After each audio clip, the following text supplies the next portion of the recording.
जब हमने अपना घर नामे कर दिया किसी के, तो उसमें छिपकली टहले, उसमें जाला हो, उसमें बिच्छू रहे, सांप रहे, आप जानो महाराज, आपके नाम कर दिया। वृंदावन की भूमि में बैठे हो, भगवत मार्ग शरणागति से होता है, शरणागति की जिम्मेवारी प्रभु की होती है, तो काहे को बोझा लादे जिम्मेवारी का, दे दो प्रभु के नाम। आप नाम जप करो और उनकी तरफ देखो, देखो नाथ, ये मकान आपका है, ये हृदय आपका है, ये जीवन आपका है, यदि इसमें काम है तो आप निकालो, मेरे बस की बात नहीं, और इसमें प्रेम है तो आपका रखा हुआ, इसमें मेरे गर्व का विषय नहीं। ये मस्ती का जीवन, अलमस्ती आ जाएगी, मस्त राम बन जाओगे, वास्तविक फकीरी आ जाएगी गृहस्थ में होते हुए। फिक्र फार फकनी करे ताको नाम फकीर, कोई फिक्र ही नहीं रह गई। क्यों? हमने अपने आप को प्रभु को दे दिया। सदैव नाम जप करो, हर स्थिति में देखते रहो प्रभु की तरफ। ये जो मलिनता है ये मुझे परास्त नहीं कर सकती, क्योंकि ये हृदय प्रभु को दे दिया, तो आपको भगवत प्राप्ति होगी। राहत न प्रभु चित चूक किए की, करत सुरत सहबार है। ये हम आपसे सच्ची बात कहते हैं, हमारे आपके किए कुछ नहीं होगा। आखिरी परिणाम तो उनकी कृपा से आता है। आखिरी परिणाम हमको क्या करना है? बार बार यही स्मरण करना है कि हमने सब कुछ प्रभु के नामे कर दिया अपना। जो भूल चूक से रह गया हो उसको भी कर दो। ये सब भागवतिक हो जाने पर ही इसमें भगवान की दिव्य लीला, भगवान के दिव्य रूप का प्रादुर्भाव होता है। जिसमें आप अपनापन रखेंगे वही भगवत प्राप्ति में बाधा पहुंचा देगा। आप अंदर से बात समझो, कोई साधना भगवत प्राप्ति नहीं कराती।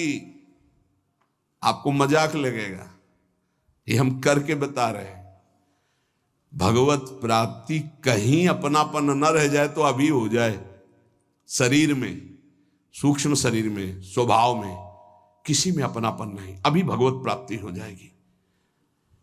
ये अपनापन जो बोझा लाद करके हम साधना करते हैं ना, बहुत लंबी सफर है। ये हम अनुभव की बात कहते हैं। अगर तुम पकड़ पाओ तो पकड़ पाओ। सत्संग के द्वारा प्राप्त विवेक रूपी कैंची से सारा अपनापन काट दीजिए और प्रभु के चरणों में दे दीजिए। जैसे हो, जहां हो, जो भी हो, वही भगवत प्राप्ति हो जाएगी। पर इतना ममता जोर की आपके शरीर में और शरीर संबंधी और भोगों में कि आप काट नहीं पा रहे। इसीलिए जहां हो, जैसे हो, अपने आप को प्रभु के हवाले कर दो, संभाल लेंगे। एक बार ये निर्णय निकल पड़े, तन मन प्राण स्वभाव बराबर, मेरे तो गिरधर गोपाल दूसरो न कोई। सवाल हल, अनंत जन्मों का प्रश्न शांत हो जाएगा। बस समझ लीजिए, तन मन प्राण स्वभाव जो भी कुछ है बराबर, मेरे तो गिरधर गोपाल दूसरो न कोई। ये सब और इसका परिणाम, मेरे तो गिरधर गोपाल दूसरो न कोई। दूसरो न कोई, न मन न तन न प्राण न स्वभाव न कोई अपना।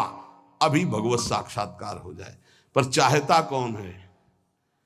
कोई बिरला गुरु कृपा पात्र चाहता है मुझे भगवत प्राप्ति हो जाए, तो बैंक बैलेंस चाहता है, प्रभाव चाहता है, प्रणाम नमस्कार चाहता है, मनमानी भोग चाहता है। प्रभु को कौन चाहता है? ये जन्म प्रभु के लिए दे दो, फिर देखना निहाल हो जाओगे, परमानंद में मस्त हो जाओगे। यही परमानंद का मार्ग है। इसलिए नाम नाम नाम, इसके लिए हम नहीं छूट देंगे अपनी जिह्वा को ना अपने मन को। हमसे और कुछ बने चाहे न बने, हम बोलेंगे राधा राधा।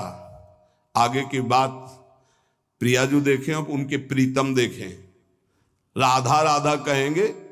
चाहे हमको यमुना जी की तरफ ले चलो, चाहे छठी करा की तरफ ले चलो, जिधर मतलब चाहे बाम ले चलो, चाहे दाएं ले चलो, चाहे पूरब ले चलो, चाहे पश्चिम ले चलो, हम बोलेंगे राधा ही राधा। अब आपको देखना है कि आप किधर घुमा के हमें ले जाते हो।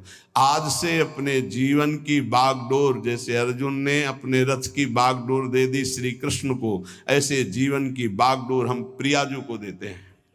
हे प्रियाजू, हे करुणामयी। पक्का वृंदावन में बैठ के कहते हैं, अपने लोग सब बैठे हैं, प्रार्थना सामूहिक होती है नहीं, उसी से भगवान का अवतार होता है। जब समस्त देवता, ब्रह्मा जी, शंकर जी सब मिलके, तो सब यहां हैं, किसी की कमी